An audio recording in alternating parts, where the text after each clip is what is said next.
Olá, galera, tudo bem? Aqui quem vos fala é o professor Gilberto Farias. Nessa aula, nós vamos abordar um tema de grande relevância para vocês.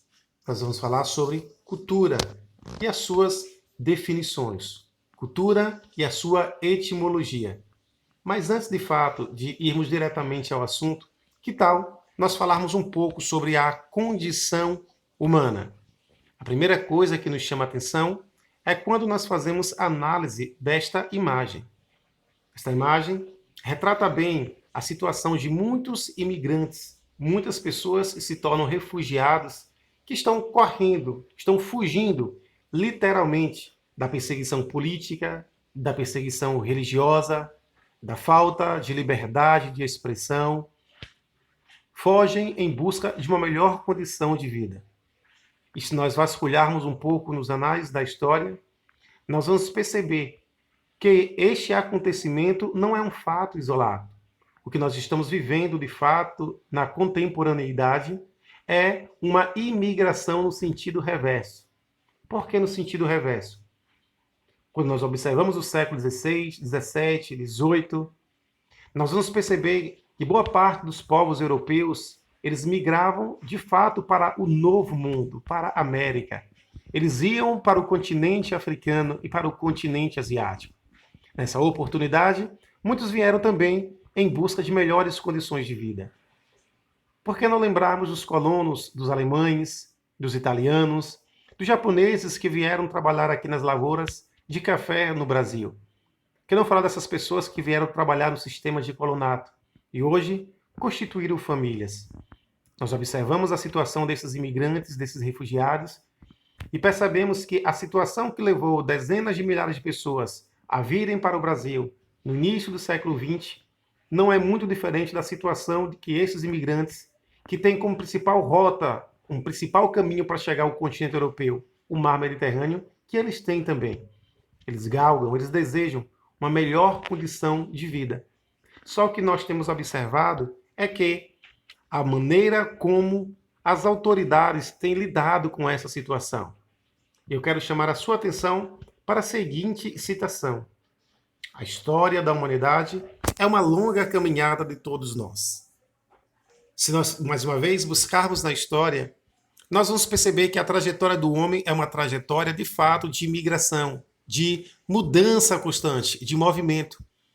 Quando estudamos a história, o desenvolvimento dos primeiros seres humanos, os hominídeos, para o continente americano, nós vamos perceber que existe na historiografia duas principais teses que são defendidas.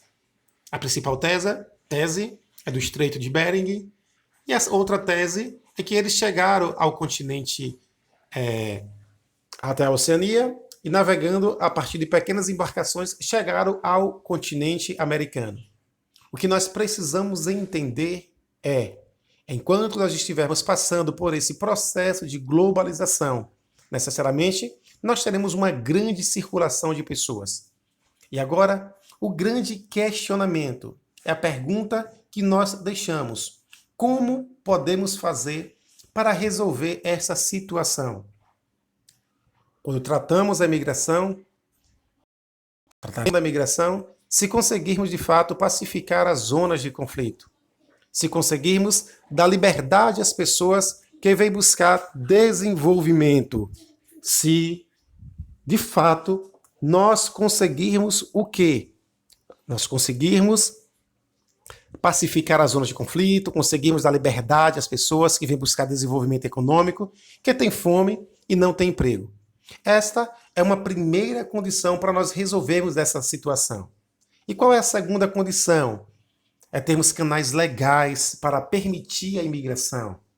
E a Europa, ela precisa entender, pois hoje é o principal reduto, é o principal centro onde tem recebido dezenas de milhares de imigrantes. A Europa e os Estados Unidos também têm de aprender a viver com a diversidade, que certamente nós teremos no futuro.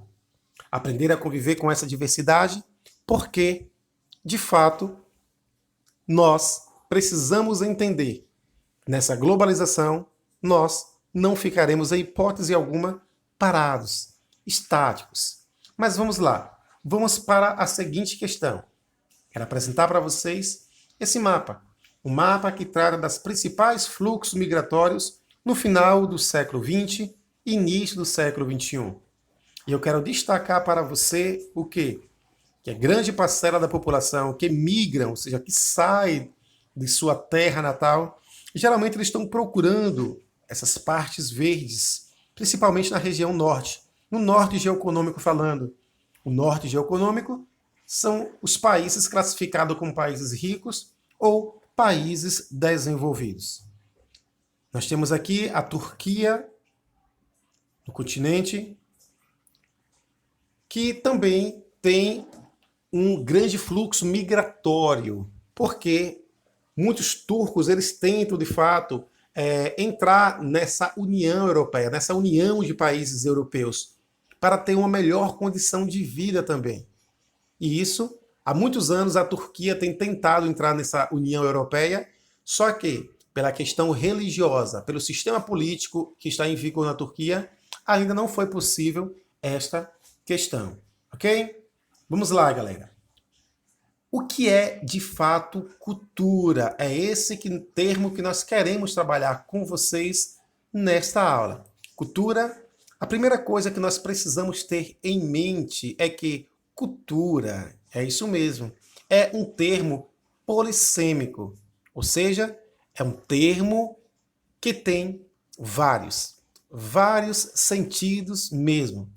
Mas nessa aula, nós vamos considerar apenas dois aspectos diferentes. De quais aspectos eu estou falando? O primeiro aspecto de cultura é no sentido amplo ou antropológico, e o segundo aspecto é no sentido restrito. Repetindo, o termo cultura é um termo que tem vários significados, polissêmico, mas nós iremos considerar apenas, nessa aula, sobre os dois aspectos diferentes, o sentido amplo e o sentido restrito. Quando eu falo de sentido amplo, eu estou falando também de sentido antropológico, ok? Vamos lá para essa definição de cultura no sentido amplo ou antropológico. É tudo, absolutamente tudo que o ser humano produz para construir sua existência e atender às suas necessidades, ok? É tudo o que o ser humano constrói. Essa é a definição de cultura no sentido antropológico ou no sentido amplo. Mas vamos para uma definição de cultura no sentido restrito. O que é que vai nos dizer? Além do conceito antropológico de cultura, que abrange todas as manifestações culturais, podemos considerar um aspecto mais restrito, qual seja o da produção intelectual de um povo, expressa nas atividades filosóficas, científicas, artísticas e também literárias. Ok, galera? Então que fique claro que cultura, de fato, ao longo dos anos passou por uma série de reinterpretações, de interpretações. Vamos lá. Aí a grande questão agora é a antropologia, ok? Primeiro, nós precisamos entender que o termo antropologia também é um termo que está muito ligado à questão do homem. Logia, estudo, antropos, homem, ok? A ciência do homem, o estudo sobre o homem. E na antropologia, nós temos uma visão por parte da ciência, mas nós temos uma visão também por parte da filosofia. Quando eu falo de antropologia, numa visão mais científica, nós estamos falando de quê? Tratando dos estudos de diferentes culturas, sobre os mais diversos aspectos. Por exemplo, tipos físicos e biológicos, organizações sociais e políticas, comportamento em sociedade, ok? Esta é a definição de antropologia na visão da ciência. Só que a filosofia também tem uma definição diferente para a antropologia, ok? Qual é a definição de filosofia na filosofia para a antropologia? Ela aborda temas como a possibilidade da definição do ser humano, o que distingue de outras espécies, criaturas ou coisas, como ocorre o processo de tornar-se um ser cultural em suas variadas expressões. Todas essas aqui ainda serão abordadas neste módulo, neste capítulo. Ok, galera? Vamos lá. Grande questionamento. Afinal, quem é você? É isso mesmo. Quem é você? O existir humano não é apenas natural, não, e biológico, mas pressupõe-se também uma realidade cultural. E eu quero chamar a tua atenção para este detalhe aqui. Qual é o detalhe que eu quero chamar a sua atenção? Quando nós falamos de antropologia na visão da ciência, o último tópico vai dizer o quê? Que a visão da ciência, a antropologia também fala sobre o comportamento humano em sociedade. Por que eu chamei a sua atenção para esse tópico? Não por acaso, Aristóteles vai dizer que o homem é um ser político, ok? Que o homem, ele necessita de fato estar embriagado em meio a uma sociedade. Porque o homem nasceu para viver em sociedade, para constituir todos os seus desejos e para formar cada vez mais também a sua personalidade como homem. Ok? Vamos lá. Então, quem é você? A primeira coisa, o existir humano, cultural e biológico, mas pressupõe também uma realidade cultural. Ele precisa estar inserido, ele precisa estar embriagado, imerso em meio a uma sociedade. Jean-Jacques Rousseau, um dos filósofos do iluminismo, ele vai dizer que o homem é bom por natureza, mas a sociedade que o transforma ou corrompe. Em outras palavras, nós vamos observar ele dizendo que o homem é como se fosse uma espécie de papel em branco. E a partir do momento que ele é inserido nessa sociedade, ele passa agora a conter elementos dessa cultura. Portanto, nós precisamos entender que o termo cultura, no sentido mesmo antropológico, essa cultura é mutável. Ela está constantemente num processo de transformação. Se você for fazer uma análise, por exemplo, nos tipos de vestimentas que muitos utilizavam no passado, hoje as pessoas já não utilizam mais. Se nós observarmos que antigamente muitas mulheres eram cerceadas de votar, ou até mesmo proibidas de utilizar uma calça, hoje nós vamos perceber que a mesma sociedade que um dia condenava é a mesma sociedade hoje que já aceita de forma tranquila, sem muitas contestações, ok? Então, o ser humano não é apenas natural e biológico, mas pressupõe também uma realidade cultural. A cultura contribui para a formação da nossa identidade, ok? Pronto. Quando eu falo que o homem não é apenas natural e biológico, mas pressupõe também uma realidade cultural, que tal nós citarmos o exemplo de um bebê? Um bebê, dificilmente ele sobreviverá se for abandonado. Por quê? Porque ele depende de cuidados essenciais por um período relativamente longo. Sabemos de casos raros de crianças que sobreviveram nas selvas entre animais. Mas essa situação, elas não eram culturalmente humanas, porque andavam, comiam e se comunicavam como bichos, ok? Mais uma vez, elas não eram culturalmente humanas. Por quê? Porque para ser culturalmente humano, é necessário você estar inserido em uma sociedade. Você precisa ser cerceado dos elementos que compõem essa cultura e essa sociedade. Neste exemplo que eu acabo de citar, essa criança constantemente ela adotava os hábitos que os animais adotavam. Andavam, comiam e se comunicavam como os bichos, ok? Então vamos lá. O comportamento animal. Agora, os homens, diferentemente dos animais, eles conseguem, de fato, transformar a natureza em algo antropológico. Lembre, antropológico, humano. Os seres humanos são os únicos que conseguem fazer essa transformação. E quando eles fazem essa transformação, aí está o X da questão. Eles fazem essa transformação de forma consciente, ok? É uma escolha que eles fazem. E isso é uma grande característica. E o que vai diferenciar também os humanos dos animais. Uma outra característica está relacionada à linguagem. Olha essa imagem, por exemplo. Por que é que os humanos falam e os animais não? Grande interrogação. o que vai diferenciar também esses humanos dos demais é o que? A linguagem, ok? Justamente, a linguagem vai diferenciar os homens dos animais. Por quê? O que é que nós vamos observar aqui? Vamos lá.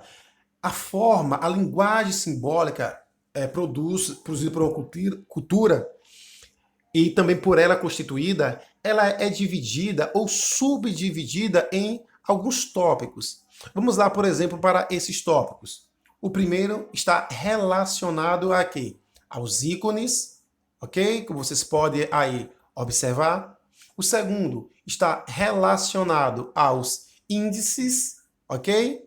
E o terceiro está relacionado aqui aos símbolos. Vamos lá? O que é que eu estou dizendo?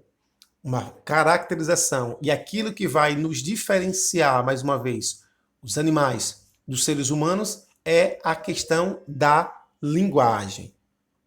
Uma dessas características está relacionado a quê?